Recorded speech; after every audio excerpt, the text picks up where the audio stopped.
Hola, sé bienvenido o bienvenida a esta segunda cápsula del marco conceptual de la diversidad sexogenérica.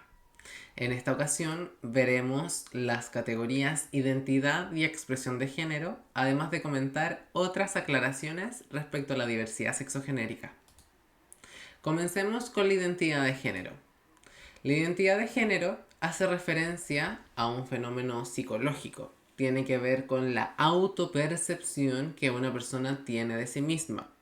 Por autopercepción hace referencia al fenómeno individual, al sentimiento, a la vivencia interna que una persona tiene respecto a los géneros de la sociedad.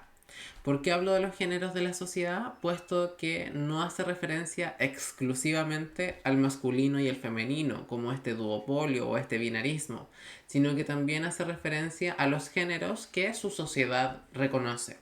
Hay sociedades donde se reconocen más géneros que estos dos, por lo tanto, ¿cómo se identifica esa persona? En función de los géneros que reconoce su cultura y su sociedad. Además hago hincapié en el proceso de autopercepción o vivencia individual, puesto que yo, como Alejandra Toledo, no puedo venir a explicar cómo se identifica el resto o cuál es el sentir interno del resto de las personas, y a su vez espero que nadie venga a expresar y declarar cuál es la autopercepción propia que tengo como individuo. Cada identidad de género es un proceso interno, personal e individual.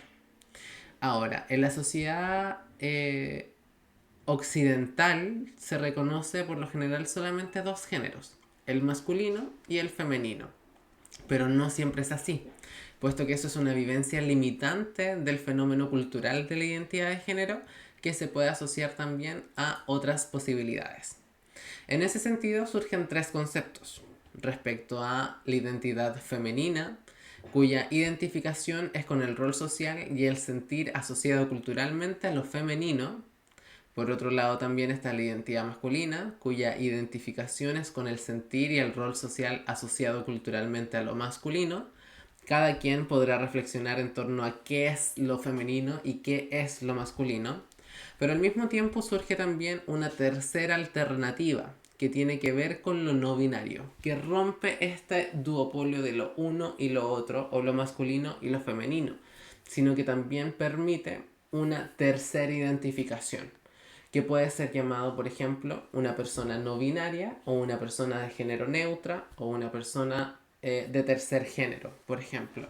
También hay personas que se identifican con un género fluido y esto significa que se permiten fluir entre ambos géneros, no limitándose para toda su trayectoria de vida con un solo género asociado en la cultura. A continuación podemos apreciar distintas imágenes de distintas sociedades alrededor del globo terráqueo y en distintos puntos de la línea de tiempo del desarrollo de la humanidad. Podemos ver que las expresiones no binarias o expresiones neutras o terceras expresiones e identidades han existido siempre en distintos puntos de nuestro planeta Tierra. Actualmente se entiende solamente lo masculino y lo femenino, y eso es porque se ha impuesto una cultura binaria, no permitiendo el desarrollo o juzgando el desarrollo de terceras identidades. Haremos hincapié, por ejemplo, en la existencia de las hijras en la India, que eran una casta sumamente respetada en la sociedad hindú, puesto que como la deidad, la religión hindú hacía referencia a dioses no asociados a lo masculino ni asociado a lo femenino, una persona que tuviera una vivencia de ambos géneros al mismo tiempo, se entendía culturalmente que estaba más cercana a los dioses de aquella religión. Un dios debe ser tanto masculino como femenino, si no, no es omnipotente, por ejemplo. Por lo tanto, una persona no binaria era sumamente respetada en la sociedad antigua hindú, puesto que estaba más cercana a los dioses. Otro ejemplo de una identidad de no binaria del tercer género son las muxes en México, que tienen una vivencia similar y también eran consideradas referencias religiosas.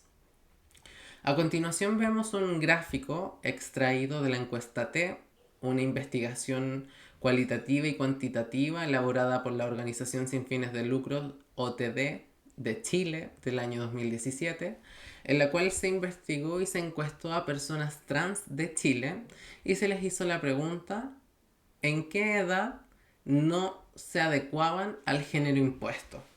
O, en otras palabras, en qué edad se dieron cuenta que eran personas trans. O que su identidad de género no se condecía con lo impuesto culturalmente o con los genitales con los que nacieron. Si se dan cuenta, el 41,3% de los entrevistados manifestaba que su género no se adecuaba a lo que vivían entre los 0 y los 5 años. Caso similar en un 39,4% en la fase de los 6 a los 11 años. Y luego en menor expresión, un 15,6% manifestó sentirse trans entre los 12 y los 18 años. Eso significa que solamente alrededor de un 5% se identificó como persona trans, alcanzando la mayoría de edad, dejando cerca de un 95% de personas trans descubriendo su realidad antes de cumplir la mayoría legal chilena, la mayoría de edad legal en Chile, que es sobre 18 años. Es por esto que se cuestionó tanto la ley de identidad de género, puesto que para las organizaciones de la diversidad sexual en Chile era sumamente importante poder garantizar el derecho a la identidad de género a las personas menores de edad, puesto que a esa edad son más propensas a la ideación suicida y ya tenían clara su identidad de género. Una segunda categoría a estudiar en esta cápsula es la expresión de género, que es la cuarta dimensión de la sexualidad humana. La expresión de género habla, como bien dice el título, de la expresión corporal o la expresión humana que tiene una persona, no limitándose exclusivamente al pelo, a la vestimenta, sino también al vocabulario utilizado, sus expresiones, los colores con los que se identifica, la música que escucha, etcétera, etcétera, pudiendo tener una expresión más cercana a lo culturalmente entendido como femenino o más cercana a lo culturalmente entendido como masculino o andrógina.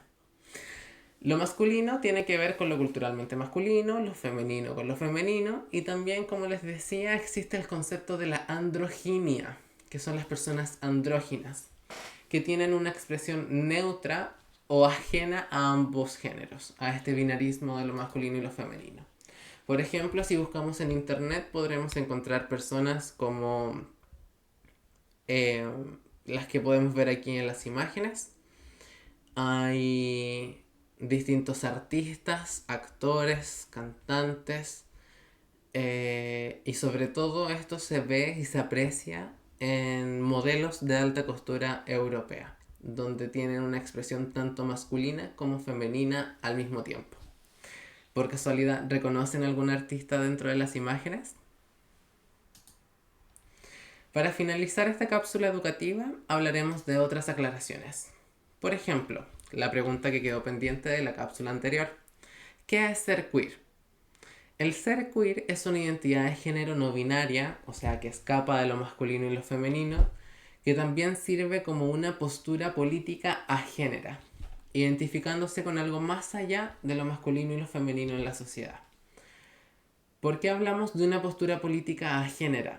Puesto que es una persona que rechaza identificarse con esto culturalmente impuesto. Con lo masculino porque se te obligó a sentirte masculino, o con lo femenino porque hay que seguir ciertas conductas y roles asociados a lo femenino, sino que escapa de este binarismo y se identifica como queer, como algo ajeno a todo esto.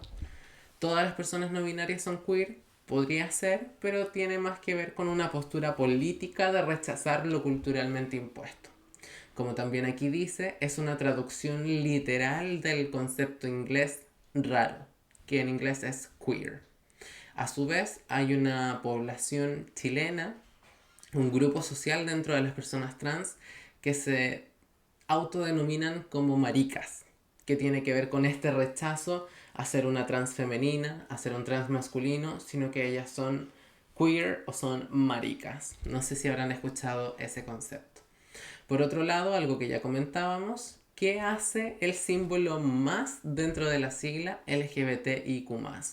Pues esto es para incluir a más comunidades y aseverar que la diversidad no es taxativa, que no solo se limita o se reduce a los conceptos en el acrónimo LGBT, sino que también puede albergar más identidades, más comunidades y más personas dentro de la diversidad. A continuación, les dejamos una reflexión respecto a cuáles son los roles, que es distinto a los estereotipos, que es distinta a la expresión y que es muy distinta a la identidad de género.